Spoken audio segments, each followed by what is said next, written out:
With Dominaria United only a month away, players have some wild dreams.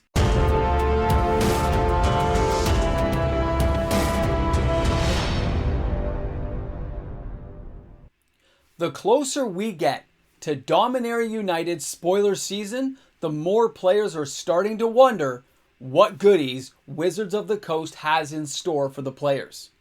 Welcome back, everyone. MTG Moxman here, and thanks a lot for hanging out with me on the channel today. Some of the ideas out there for reprints, cards people would like to see, the ideas players have floating around, some are pretty far-fetched from what I've read.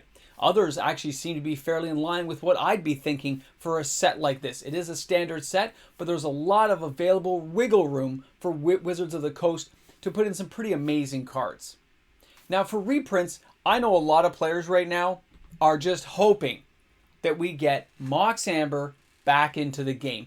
They are hoping it gets reprinted in this set either as a list card or as a regular mythic once again attainable inside this set. Now the last time this card was released was in 2018, the original Dominaria, with Richard Garfield taking his hand and putting a fingerprint there saying, "This set is good." And they gave us saga cards and amazing legendary creatures, and we all had a pretty good time. It was an amazing set, well executed, really met a lot of expectations. Of course, that was before big fancy borders and all kinds of craziness that came later. A Mox Amber being reprinted is not that far-fetched. Usually it's every 5 years for a card like this as the value starts to rise and raise up. But I really don't think you can expect to see it as a regular card in the set. As much as you'd like to, it's a $40 to $50 card at this point. Wizards is not going to waste reprint equity in that. They're going to hold on to it. But it could be a list card. It could be a more difficult card to get somewhere in there. Or maybe a secret layer being added in at some later date to show off this card again with maybe some new artwork. That's the more in line with what I would expect to see. I'd love to see, though, a new Mox in this set. And some of you guys had that same opinion that maybe they'll give us a new variation of a Mox. Since we've had so many come from Dominaria, it makes sense that a card like this could come back around. And it fits with Wizards' line of thinking. If they need some decent cards in the set, they can reprint a new style of Mox and again, let it attain value over years, just like Mox Amber, with a slightly different tint. Which way it'll go, I have no idea, but the idea is not far-fetched to me. When you're thinking again of reprints, though, other cards you'd like to see, a lot of these could be reprints of cards that exist with a different slight take on them. Now, here's the Weatherlight and, of course, the Skyship Weatherlight. A couple of versions of the card from Dominaria. You know, this is what defeated Yawgmoth originally and defeated the Phyrexians and the Killing Cloud. And trust me, you can look at my lore videos and you can go back and watch that stuff if you're interested. I have a couple lore videos on that topic. Enjoy. But those two cards give slightly different takes on the ship, okay? As well as the legacy weapon. When you take those cards and you look at them, though, there is room for different versions and different mechanics along the same vein of artifacts. It also would fit in with the Brothers War prequel coming up. Having a card that somehow interacts with artifacts makes perfect sense, knowing that we have the Brothers War, which of course should be artifact heavy. I mean, it's the Brothers War, right? All that would fit in very nicely, very tidy, and fit with what Wizards probably has planned already. So seeing a reprint of the Weatherlight ship in some form as a vehicle, as a creature, as some kind of blown up, destroyed relic that the Phyrexians toasted, I still think that's going to happen. I just have this feeling they're going to try to use it. Something horrible is going to happen, and it's all going to get blown up. And somebody like Squee, the Immortal, is the only guy who's going to make it out alive. I just have that feeling. You never know. But seeing that card come back in some form or variant makes perfect sense to me with what the rest we have planned for Standard this year. Brothers War makes perfect sense. Some version of it. Now, of course, that would lead us to other cards like Karn. When you look at Karn's Sign of Urza, again, this is from Dominaria United, you look at his abilities and what he can do.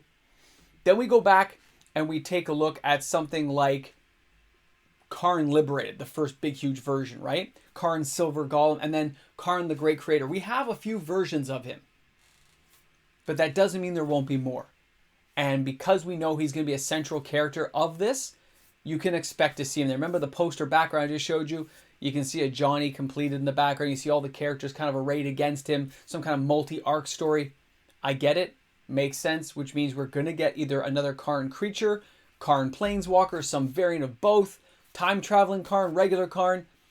But we know from the storyline they've given us, where it says he's looking into the past to find a future way to defeat the Phyrexians and stuff or whatever, that would make sense he would have some kind of scrying ability, right? Looking at cards ahead makes sense to me in a card like that. Just from the words they gave us, it would lead me to believe that this version is either going to let us look somehow at cards of some way. Either look for artifact cards, look at cards in your graveyard, who knows. But some variant would make sense to me in a new version of Karn. And since he's a central character, of course he's going to play that pivotal role inside the storyline. So of course you're going to see him. He's probably not going to die either, because he's probably part of the main character line for the story going forward. We'll see, right? And don't forget, we've had other versions of him already. Brothers War is coming. Karn interacting with new artifacts. Again, it fits in line. It all goes like Lego pieces. It's clicking together quite nicely. Now, the next one I want to show you guys is, of course, this is taken from their site, just the wording there. Dominaria United features a series of 20 promo box toppers, referred to as Legends Retold. These are 20 beefed up versions of legendary creatures from Legends. I'm not going to get my hopes up too high. They already gave us a couple of them, that Ramirez the Pirate and Jasmine Boreal, who I used to use all the time, by the way, as a kid. She had no powers, but she was a 4/5 for 5, so I considered her pretty beastie. The ones they've given us, they've already redone them. I'm probably popping them up on the screen for you right now, and they showed us what those cards will look like. Those are not particularly powerful to me. They seem to fit in line with what I'm expecting from the set. But I just showed you Chromium on purpose. In Modern Horizons 2, they gave us Piru, right? The other dragon, right? There's no reason that they would not give us the Elder Dragons in this set and pump them up. Make them a couple of power points more, maybe give some slight variance to their abilities. You can probably expect one or more of the Elder Dragons to be reprinted. They can't reprint any of the cards on the reserve list, and there's quite a few from this set from Legends that are unreprintable. So they have to work with what they've got, and that's a lot of Elder Dragons getting reprinted and put back into the field. But these will be beefed up versions. The reason I think they'll actually beef these ones up a little more, they might make them mythic. They might make them harder to get. As a box topper, they might be a little more difficult, because these ones, I think, they'll be using to be played as commander cards. The reason that leads me to think commander cards, I'm breaking it down saying, look at Commander Legends, Battle for Baldur's Gate, the set everyone hates. Wizards put a lot of dragons in there. They beefed us up with a lot of big bad boy dragons. Why not give us some better dragon commanders to work with those cards? When you look back at AFR, another set people didn't like, look at the dragons they put in that set. They have really gone dragon heavy, going to that fantasy side of things for the last little while. This is a great way to top that off, to tie into commander decks and commander builds for people who are trying to get their dragon decks built. I just see that all tying in, and they don't have to make them crazy powerful, of course. They just got to up the power levels a bit, maybe add an ability or two, and it will attract players to the set for the single cards held within. Who doesn't want to see a more beefed up version of an Elder Dragon from the 80s that you, the 90s that you loved, right? I'm thinking of 80s cartoons. Yes, I'm old. When I look at this and say, yes, the possibility is there, it absolutely is. And there's no reason to think there won't be one or more Elder Dragons in this set in the new beefed up version, knowing they can't reprint cards that are on the reserve list. Interesting. Now, our next one here. Praetors. I know. These guys are coming around. We're going to have a giant battle. The war is going to happen. Now, in the last little while, in the last year and a bit, they've been giving us Praetors on different worlds. Everything from Kamigawa to Kaldheim, they've been giving us some of these guys and saying, here's a new one, here's a new one. Look what's happening. They're spreading out across the multiverse. That's awesome. Okay? I love the way they're doing this storyline, actually. I wish there was more meat on the bone, as it were, but I like what they're doing. Seeing more of the beefed up Praetors is probably likely. Seeing them come to this world as a collective in a giant fight is likely to take over to have Dominarians fight against them. Will we see different versions? I expect so. If not one, maybe 2 or 3. Just a little bit of variant to each one would seem likely to me, but if not, if they're only going with the ones they've already had, like things like Kaldheim, those ones, it's fine. They're all powerful, they're great, and if they reintroduce them in this set, That would be fantastic as well. It's a great way for them not have to make new cards, but still follow the storyline. Saying like Vorinclex, the monstrous raider, he was a mythic in that set. You make him a mythic in this set. You didn't have to reprint the card. Carry him over. At least put him on the list to add him as a little bit of spice to the set to say, hey, look, you can even get the Praetors in Dominaria United because they're all coming to this planet. It'd be great. It'd be a good story tie-in. Is it possible? Yes. Likely? I don't think so. But there might be some variants of the guys in there, okay? Because they gotta get that storyline going, so we're gonna see it. Now, the last one. This is my personal favorite, and this is the one that I like. We already know from what they've shown us for the Commander deck. You can see that Dahada is in there, an Ancient Planeswalker. You guys probably read it on the website, right? If you haven't, you should take a read of that. It's pretty cool. Now, she came out in, or it, Ancient Planeswalker, Modern Horizons 2, first time being printed. Okay, very, very psyched, very awesome. Great to see it. Not a bad Planeswalker, not a bad Commander card to have around inside your decks. I get it, not bad, not very expensive. Having it as a Commander deck makes perfect sense because they said there are 19 of these beefed up legends and 1 new Planeswalker. That would be her. It makes perfect sense. There's no doubt in my mind. I'm 99% sure that that's going to happen. I was going to say accurate, but it hasn't happened yet. So I'm sure that that's the way we're going to go. When you know that character and look into that lore, she controlled some of the Elder Dragons, which means that would tie into my thought that they're going to have Elder Dragons added to the set. Also, Silcanar the Swamp King, they say he's still alive. He's not dead. He's just slumbering in the swamp, bringing back an Ancient Planeswalker who will recontrol these guys, as well as probably characters like Dakon, Dakblade, and bring those guys all back. This could be a really epic kind of idea. And these guys, again, could be the beefed up Planeswalkers. When you look at Silcanar the Swamp King, this was a killer card back in the day. Next to his Juzam de Jin, this is the closest we got.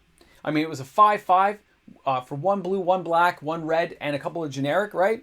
It had Swamp Walk, which was amazing. And then, of course, Silcanar's controller gains 1 life each time a black spell is cast. That was a great card. Used to use it all the time. Epic time. A slightly beefed up version. That's a commander card I use now as a fun deck commander. Imagine if they beef him up a bit. He's been slumbering for thousands of years. He comes up. He's a little bit upset, a little bit angry, and, decides to go at it. It makes sense with the cards they're showing us and the idea of some of these commander decks and cards in the set, that cards like this will come around for the 30th anniversary to bring back the nostalgia of the old players represented in new cards that are a little bit more beefed up and maybe a little bit more playable for players nowadays. I love the idea. I like the idea that this stuff is going to happen. Am I getting excited? Yes. I can't help it. I get excited when new sets come along. Spoiler season coming up. The idea we're going to get this new stuff. And I had a great time in Dominaria 2018. And yes, they're riding on their names a little bit. I get it. But until I see all the cards, I'm not saying anything is going to happen for sure. But these are my ideas. They seem pretty likely to happen in my mind. We'll see how accurate I actually am when it comes out. But I've been at this for a while. Some of it's got to happen. Thanks a lot for tuning in, guys. Thanks for hanging out with me on the channel today. Go ahead and put some comments in the comment section. Fill that sucker up and let's talk about Dominaria United and the awesome, wondrous cards that are coming our way. Hey guys, a big shout to all the fantastic patrons on the table, all my YouTube supporter members. Guys, this is fantastic. Without you guys, videos like this they aren't possible, guys. So thanks a lot for that continued support. If Wizards was really smart, they would give us better stories, longer stories, more in-depth stories. They're building a catalog for the future. Look what Hasbro's done with Transformers, G.I. Joe, and all their properties out there that have given us these amazing movies. Look at all the Marvel comics out there. 30, 40, 50, 60, 80 years of amazing lore and history built in that give us the fantastic movies we know today. If they give us in-depth stories, you might actually see decent, well-done movies 25, 30 years from now. If they build enough lore, we could see these things happen on the big screen. I think they got to think longer term. It's all part of Hasbro. If you don't think Hasbro's thinking that way, crazy, man. I love the idea of some of this stuff. When I look at the lore on the shelf, I go, give me something awesome for Dominaria United, man. Give me a big Phyrexian battle. Let's go at it. I'm picturing a massive star battle type thing like I see in Star Wars and stuff. Concentrate all firepower on the Super Star Destroyer. Admiral Akbar, rockin'. That's what I think about. Can't help it. I'm starting to get excited. I know. I'm getting excited. I'm getting worked up. Can't help myself, and I don't want to stop myself. I love when I get this way. Guys, have an awesome day. The excitement builds.